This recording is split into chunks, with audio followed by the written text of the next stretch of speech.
자, 지금부터는 애플에 대한 관련주 그리고 매매 전략에 대해서 전문가 모시고 깊이 있게 진단해 보겠습니다. 도움 말씀에서 최수창 파트너, 최영동 교수 함께하십니다. 두 분 안녕하세요. 네, 안녕하십니까. 네, 안녕하세요. 자, 우리 최수창 파트너께 여쭤보겠습니다. 네. 애플 하면 가장 큰 쇠주로 BH 꼽고 있지 않습니까? 네. 1분기 실적도 매우 양호하게 나오고 있고요. 주가 상승 역시 시장과는 달리 우상향으로 꾸준히 좋은 모습 보이고 있습니다. 먼저 BH 어떻게 보시는지 진단 부탁합니다.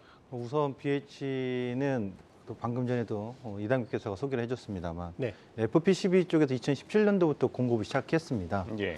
근데 이제 이번에 더 주목되는 것은 1분기 실적의 발표 전망이 3,516억 매출이, 영업이익이 한 218억, 분기 역대 최대 실적으로 전망이 되고 있습니다. 이 이유인즉 아이폰 13 시리즈의 판매 호조가 나오는데요. 예. 아이폰 13 시리즈가 판매 호조가 어느 정도냐면 지금까지 나왔던 모든 시리즈 중에서 분기별 4천만 대 판매를 달성한 건 처음입니다. 그러니까 지난 4분기에 4천만 대를 달성한 걸 유력하는 거고요. 그리고 올해 1분기에도 계속 판매가 호조가 되고 있는데 여기서 한 가지 힌트가 있습니다. 뭐냐면 2분기에 생산량을 아이폰 13을 더 추가 생산한다고 합니다. 원래 예상됐던 건 450만 대에서 490만 대. 네. 근데 무려 1,000만 대 이상 더 추가해가지고 거의 1,400만 대, 1,500만 대 정도를 예. 추가 생산한다고 합니다. 그럼 요거에서 수혜를 볼 수 있는 건 당연히 부품 공급사겠죠. 그렇죠. 그런 점에서 BH를 봐야 되는데 여기서 이제 하나 더 보면 이렇게 추가 증산하는 건 두 가지 이유가 있다고 봐요. 하나는 아이폰 14 시리즈가 출시가 지연되는 것 때문일 수도 있고 예. 또 하나는 정말 아이폰 13이 너무 잘 팔리니까 두 가지 필요가 가능성. 없죠. 그렇죠. 그 두 가지 가능성을 유추해 볼 수 있다는 얘기죠. 네. 어쨌든 예. 둘 다 긍정적인 시그널이라고 봐야 되겠고요. BH는 무선 차량용 충전 모듈 사업을 인수하면서 올 하반기부터 본격적으로 매출에 반영될 텐데 이 지금은 사실상 이 매출 부분이 한 미비합니다만 내년부터는 폭발적으로 증가할 가능성이 높거든요. 이 사업 부분이 연간 2천억이 넘는다고 하니까요. 그래서 이런 부분에 있어서 추가 성장의 가능성이 있다고 보셔야 될 것 같고 2분기 실적도 전망이 나온 거 말씀드리면 매출은 2,200억에서 2,700억에서 2,800억 정도 예상이 되고 영업이익은 한 145억인데 예. 1분기보다는 그건 저조하지 않아 하겠습니다만 실적으로 이 PCB 업체인 이 BH는 2분기가 좀 비수기거든요. 실적 비수기. 예. 오히려 이제 3, 4분기 갔을 때 아이폰 효과 때문에 실적이 더 좋아지는데 그런데 2분기가 역대로 전망치치고는 또 2분기를 기준으로 봤을 때는 상당히 높은 전망치다. 이렇게 본다면 BH는 지금 시장이 좀 흔들림에도 불구하고 신고가가 가고 있는 과정 속에서 추세가 꺾이는 게 아니라 더 지속 상승 가능성이 높다. 이렇게 네. 보시면 좋을 것 같습니다. 네. 그 BH와 더불어서 또 꼽히는 것이 이제 제2의 BH를 불리죠. 자화전자입니다. 이 최영동 교수님, 이 자화전자 애플 전용 부품 공장을 짓는다는 것으로 또 주목을 받고 있는데 이 BH가 이 애플의 이 연성 회로 기판 공급한다는 소식이 1년 반 만에 주가가 한 10배로 뛰었잖아요. 자화전자도 비슷하게 갈까요? 어떻게 보십니까? 일단은 자화전자가 사업을 진행을 시키고 있는 이제 AF 액추에이터라는 이제 부품을 좀 보셔야 될 것 같은데 예. 일단은 뭐 기본적으로 최근 뉴스가 상당히 좀 잘 나왔습니다. 일단은 1,910억 정도 대규모 투자 발표를 네. 좀 한 상황들이기 때문에 그 부분들로 인해서 주가가 단기간에 2만 원대 초반대에서 지금 3만 원대까지 좀 상승을 하고 있는 모습들이고 오늘 같은 경우도 IT 종목군들에 대한 강한 약한 흐름들을 좀 보여주고 있음에도 불구하고 동종목 같은 경우는 어찌됐든 0.15%의 상승 흐름들을 좀 보여주고 있는 상황들이거든요. 예. 뭐 그렇다고 되면은 시장에서에 대한 기대치들은 좀 반영이 되고 있다라고 보시면 좋을 것 같고 좀 특징적인 부분들을 좀 보자라고 하게 되면은 자화전자 같은 경우는 삼성전자의 특허 부분을 생산을 했었어요. 네. 근데 이 부분들이 삼성 갤럭시에도 들어가고 예. 지금 애플에도 똑같은 기술이 좀 들어가고 있는 상황들이기 네. 때문에 일단은 삼성전자는 어찌됐든지 간에 지금 핸드셋 시장의 양대 산맥을 다 거스르고 있다라고 보시면 좋을 것 같아요. 갤럭시도 들어가고 애플도 들어가고 있는 상황들이기 때문에 일단은 뭐 이원화가 좀 진행이 되고 있다라는 부분들에 있어서는 예. 좀 우리가 좀 긍정적으로 좀 평가를 좀 내릴 수가 있지 않을까라는 말씀드릴 수가 있을 것 같고 실질적으로 자화전자가 애플의 공급을 좀 시작을 하게 된다라고 했었을 때 매출액 부분들을 2천에서 3천억 정도 예상을 하고 있는 상황이거든요. 네. 그렇다고 되면 영업이익률을 못해도 한 7%에서 10% 정도 가져간다라고 하게 되면은 연간 벌어들일 수 있는 이익 부분들 자체가 한 100억에서 200억 정도 예상을 네. 하고 있는 상황들이어서 현재 지금 받고 있는 3만 1천 원대에 대한 주가 흐름들은 어느 정도 좀 타당하게 시장에서 예상을 하고 있지 않을까라는 말씀드릴 수가 있을 것 같습니다. 다만 여기서 항상 그렇듯이 주가라는 게 뭐 한없이 올라가는 상황들은 그렇죠. 아니지 않습니까? 네. 그래서 뭐 주의를 하셔야 될 부분들은 딱 두 가지 정도로 우리가 예상을 해볼 수가 있을 것 같아요. 일단은 1,910억 원의 투자 금액인데 이게 자기 자본 비율에서 60% 정도 네. 차지하고 있어서 CB 물량에 대한 고민들을 좀 해보셔야 되지 않을까라는 말씀을 드릴 수가 있을 것 같고 그와 더불어서 사실은 핸드셋이 이렇다 할 기술력이라든지 혁신성을 만들어내는 사업들은 좀 아니지 않습니까? 네, 성장 둔화가 좀 이루어지고 있는 상황들이기 때문에 그 부분들에 대한 감소 부분들을 좀 감안을 해보신다라고 하게 되면은 일단은 매매를 하시는 데 있어서는 좀 우리가 장점과 단점을 해석을 해볼 수가 있다라고 보시면 좋을 것 같고 기술적으로 봤었을 때 지금 현재 5일선과 21일선에 대한 이익 자체가 좀 많이 벌어져 있는 상황들이기 때문에 예. 그 부분도 좀 감안을 해서 진입 시점 자체는 5월달 이후로 한번 도전하는 거 말씀을 드리도록 하겠습니다. 네, 그렇군요. 자, 우리가 또 애플하면 가장 먼저 떠오르는 기업이죠. LG 이노텍이 되겠습니다. 오늘 LG 이노텍의 1분기 실적 발표 예정일인데요. 만일에 실적 발표가 되면 곧바로 여러분께 속보로 말씀을 드리겠습니다. 자, 최수창 파트너께 여쭤보겠습니다. LG 이노텍 같은 경우는 꼭 아이폰뿐 아니고 앞으로 출시가 예정되는 애플카에도 직접적인 수혜 보는 것 아니겠습니까? 네. 어떻게 앞으로도 계속 기대해봐도 되겠습니까? 당연합니다. 어. 제가 이거 한 가지 먼저 말씀드릴게요. 여러분, 애플에 직접 투자해서 2019년도부터 예. 그러니까 코로나 직전이죠. 그 시기에 최저점 나왔던 애플 시점에서 애플 최고가까지의 상승률과 LG노텍 상승률 누가 더 좋을까요? LG노텍이 한 6배 정도 상승했고요. 그럽니까? 그다음에 애플 같은 경우 한 4배 정도 상승했습니다. 그러니까 애플 하면 그냥 LG노텍이라고 보시면 그렇죠. 돼요. 네. 이제 LG노텍 왜 그렇게 봐야 되냐면 카메라 모듈 때문에 그렇습니다. 그러니까 카메라 모듈 공급업체가 그 2020 미중몇 분쟁 이후에 중국의 오필름 회사가 공급사에서 제외돼 버렸어요. 그리고 일본의 샤프가 공급을 하고 있습니다만 작년 코로나 시기에 일본의 샤프는 계속 공급 차질이 빚어졌습니다. 예. 그러니까 이 코로나가 2020년, 2021년 지금도 이어지고 있습니다만 이 시기에 최대 수혜를 본 건 LG노텍입니다. 네, 그래서 카메라 모듈의 공급률이 훨씬 더 증가하기 시작했고요. 40%에서 70%까지. 이 점에서 실적 매출이 상당히 좋아진 거고요. 일단 오늘 이제 발표 직전입니다만 3조 뭐 9천억 정도가 매출 예상이 되고 네. 영업이익 같은 경우는 한 3,600억 전후대로 예상이 되니까 발표 나오면 상회하는지 한번 보시자고요. 그리고 중요한 게 LG노텍이 아이폰 14 시리즈에도 공급을 하는데 그렇죠. 당연하죠. 카메라 모듈을 공급하는데 뭘 공급하는 게 주목되냐면 바로 이 VCM이라는 자동 초점 장치입니다. 예. 이 VCM 같은 경우는 실적으로 알프스정이나 미네비바라고 해가지고 일본 업체가 LG노텍에 공급을 하고 LG노텍 거기 카메라 모듈을 만드는 지금 화면에 나오죠. 네. 그러니까 전체적으로 카메라 모듈을 생산하는 게 LG노텍인데 VCM이라는 것은 일본 업체에서 공급받거든요. 네. 그런데 이제 LG 이노텍이 자체 개발해서 공급할 전망이 있다는 점이죠. 그 점이 주목되는 거고 보시면 저 렌즈도 있는데 그러니까 LG노텍부터 애플은 항상 공급 업체들을 한 군데만 하지 않고 다변화시킵니다. 실적으로 카메라 렌즈에 들어가는 공급사들이 여러 군데를 만들어놔서 다변화시켜서 단가를 낮춰놨거든요. 그러니까 이번에 이제 카메라 VCM 같은 경우도 공급 다변화를 위해서 단가를 낮추기 위해서 LG노텍의 내년에는 공급될 전망이다. 이렇게 보시면 되겠고요. 또 이제 LG노텍이 할 얘기는 많습니다만 네. 중요한 건 아까 처음 말씀드렸어요. 우리 애플이면 LG노텍 이렇게 LG노텍이다. 보시면 좋을 것 같습니다. 그렇죠. 네. 네, 또 하나 이 수혜주로 꼽히는 것이 삼성전기죠. 제가 앞에서도 이야기했는데 이 최근에 기사를 보면 애플에 이제 반도체 기판을 공급한다. 국내에서 유일한 업체다. 이런 뉴스가 나왔는데 그럼 또 주가는 저평가되어 있다는 또 분석도 나오고 있습니다. 예. 최은동 교수님 좀 어떻게 보시나요? 일단은 뭐 2020년도 너무 안 갔다라고 네. 말씀드릴 수가 있을 것 같고 기타 중소 기판 관련된 종목군들은 뭐 신고가를 갱신을 하고 있는 상황에서 삼성전기에 대한 주가는 사실은 좀 납득이 안 되는 수준이지 않나라는 말씀드릴 수가 있을 것 같습니다.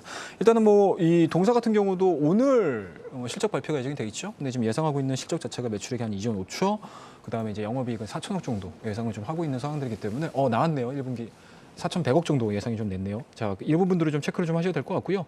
다만 이제 여기서 추가적인 상승 흐름들을 좀 우리가 예상을 해보자라고 하게 되면은 일단은 M2입니다. M1에 이어서 M2까지 공급이 좀 예. 진행이 되고 있는 상황들이기 때문에 뭐 이 부분들이 확정적으로 거의 좀 나오지 않을까라는 말씀드릴 수가 있을 것 같고요. 예. 그와 더불어서 동사 같은 경우는 이 FC, BGA 관련해서 시장 겨냥한 대규모 투자가 좀 지속이 되고 있는 상황들이기 때문에 이 부분들에 대해서는 아마 시장에서는 좀 반영이 될 가능성이 상당히 높다라고 말씀 좀 드릴 수가 있을 것 같고 이게 이 기판 자체가 지금 5G하고 또 서버 쪽으로도 좀 확장을 하려고 하고 있거든요. 네. 근데 오히려 이제 개인 PC라든지 아니면 일반적인 PC 기판보다는 이 서버 쪽으로 시장이 좀 들어가게 되면은 단가가 훨씬 더 높아집니다. 그렇다고 되면 영업이익이라든지 매출액 부분들이 증가가 될 가능성이 상당히 높기 때문에 아마 시장에서는 이번 1분기 실적을 기반으로 해서 향후 실적 부분들을 아마 굉장히 좀 높게 네. 잡을 가능성이 상당히 높지 않을까라는 말씀드릴 수가 있을 것 같고요. 동사의 패키지 솔루션의 매출 비중을 좀 보시게 되면 그렇게 높지는 않습니다. 하지만 영업이익 부분들에 있어서 상당히 좀 높게 잡히고 있는 상황들이기 때문에 예. 이 부분들이 계속적으로 점증한다라고 하게 되면 아마 삼성전기를 끌어올릴 수 있는 가장 첫 번째 요인을 작용을 할 가능성이 상당히 높다. 그렇다고 되면 현재 지금 보여주고 있는 15만 원대, 16만 원대에 대한 주가 흐름들은 매도에 대한 관점보다는 매수로서 대응하는 전략이다. 말씀 좀 드리도록 하겠습니다. 네, 그렇군요. 자, 이제 또 아이폰 패널 하면 우리 삼성 디스플레이하고 LG 디스플레이 아니겠습니까? 근데 최근에 좀 악재를 만났어요. 중국의 BOE가 거기에 또 진입한다는 소식 전해지는데 중국 BOE 어떤 피해를 줄까요? 우선은 그 애플은 공급을 항상 다변화시켜서 네네. 경쟁 부품 쌓기 경쟁에서 글쎄요, 단가를 그렇죠. 낮춥니다. 이번에 이제 OLED 이 탑재 쪽인데 실적으로 작년 아이폰 13의 하이엔드급은 삼성 디스플레이가 단독 공급을 하고 있습니다. 예. 네. 그러니까 하이엔드급은 단독 공급 못 건들 겁니다. 당장에도 말이죠. 허나 실적으로 아이폰 12 시리즈에서는 이 BOE 제품의 리퍼브 수리용 제품 OLED에는 이 회사 걸 썼거든요. 그러다가 이번에 나오는 신작에 있어서도 중저가형 폰 쪽에는 BOE 제품을 쓰겠다는 얘기예요. 네. 그래서 하이엔드급을 쓰고 공급하고 있는 뭐 삼성 디스플레이 같은 경우는 큰 영향이 없다고 보여지는데 관건은 LG 디스플레이예요. LG 디스플레이는 분명 BOE하고 경쟁이 붙으면서 추가적으로 더 확보해야 될 물량을 뺏긴 거잖아요. 그렇죠. 그렇다고 하이엔드급에 있어서 삼성 디스플레이 걸 다 뺏어오지도 못하는 상황이고 예. 중간에 샌드위치처럼 꼈기 때문에 LG 디스플레이가 가장 타격이 클 전망이다. 이렇게 보시면 될 것 같습니다.